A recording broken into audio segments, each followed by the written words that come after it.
Greetings. Today I will talk about the events surrounding a slave woman named Mary Clark. Near the Knox County Courthouse at 111 7th Street, Vincennes in Knox County, Indiana, visitors will find an historical marker noting the events surrounding a slave woman named Mary Clark. The text of the marker reads, Side 1, born circa 1801, Clark, a slave, was purchased in Kentucky in 1814 by B.J. Harrison, brought to Vincennes in 1815, and indentured as his servant. In 1816, G.W. Johnson purchased her indenture for 20 years. In 1821, Clark and attorney Armory Kinney petitioned the Knox County Circuit Court to terminate her indenture because she was held illegally, quote, as a slave, unquote. Side 2, Circuit Court ruled Clark freely entered into her indenture and had to complete it. Upon appeal, Indiana Supreme Court ruled in November 1821 that Clark's suit proved her service was involuntary, violating Indiana's 1816 Constitution. The court discharged her from service. Ruling contributed to the end of indentured servitude in Indiana. Clark died in 1840. I've written a little bit more about this incident. However, before getting started, I would encourage you to subscribe to the Mossy Feet Books YouTube channel for more great content. If you like my videos, please hit the like button. The more likes I get, the more YouTube will show it to other people, allowing me to grow the channel. I also encourage you to visit my website, www.mossyfeetbooks.com. There you will find sample chapters, podcasts, a slew of content, and links to where you can buy my books. While visiting the website, you can subscribe to it and receive email notifications of when I publish a new book or other content like this video and podcast. This episode is based on my book, Southwest Indiana Road Trips. The French brought slavery with them when they settled the area that is now Indiana in the early 1700s. When the British took control after the French and Indian War, the practice continued. At the conclusion of the Revolutionary War, there were slaveholders in the area. When Congress passed the Northwest Ordinance in 1787, it specifically banned slavery. Since most of the early settlers in Indiana Territory had come from slave-holding states of Kentucky and Virginia, most of the residents favored slavery. Many brought slaves with them when they came to the territory. They assumed that the ban did not affect slaves already in their possession.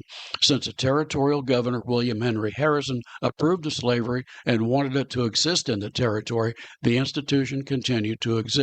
Since Harrison appointed the legislature, he ensured that all the members appointed were pro-slavery men. They evaded the law by using the form of indentured servitude to allow slavery to continue. Up until 1809, most of the assembly also tolerated slavery. Though Thomas Jefferson owned slaves, he did not want to see the institution spread to the Indiana Territory and any states that would form from it.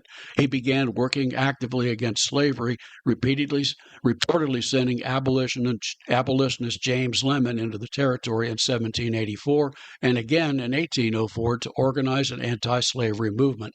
Many historians reject the idea that Jefferson sent Lemon into the territory. However, Lemon was a friend of Jefferson and was certainly aware of Jefferson's views.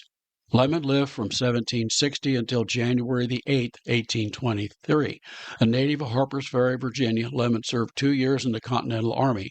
He immigrated to the Indiana Territory and took up the anti-slavery cause. During his time there, he managed to organize several anti-slavery Baptist churches. He encountered many citizens in the newly developing state of Indiana and helped organize them. He became involved later in Illinois, helping to institute the Free State Illinois Constitution. In 1809, Congress amended the Northwest Territory Ordinance to authorize the election of legislators. This ended Harrison's ability to appoint members of the Assembly. In 1810, during the ensuing elections, the anti-slavery proponents took control of the Indiana Territory's Assembly. Dennis Pennington, a former slave owner that had turned against the institution, became Speaker. He was one of the more outspoken opponents of slavery. When Indiana finally became a state in 1816, the anti-slavery proponents wrote the first state constitution banning slavery. However, the practice still survived under the guise of indentured servitude. An indentured servitude contract typically freed the servant after a period of time stated in the contract. Many of these contracts were signed under duress. These contracts were usually for an extended period of time. The Mary Clark ruling in 1821 helped end that practice.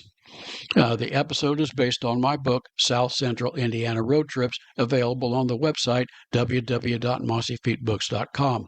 The book is the first book in a 9-volume Indiana Road Trip series. These books they include all the historical markers as of 2022 in Indiana with the text and backstory of each one. The books also include a nearly complete listing of virtually every tourism destination in the state. The destinations include parks, museums, drive-in theaters, bowling alleys, wineries, and much, much more. I encourage you to visit the website and subscribe to it. You can find my books locally at the Walnut Street Variety Shop in Batesville, Indiana. I hope you enjoy.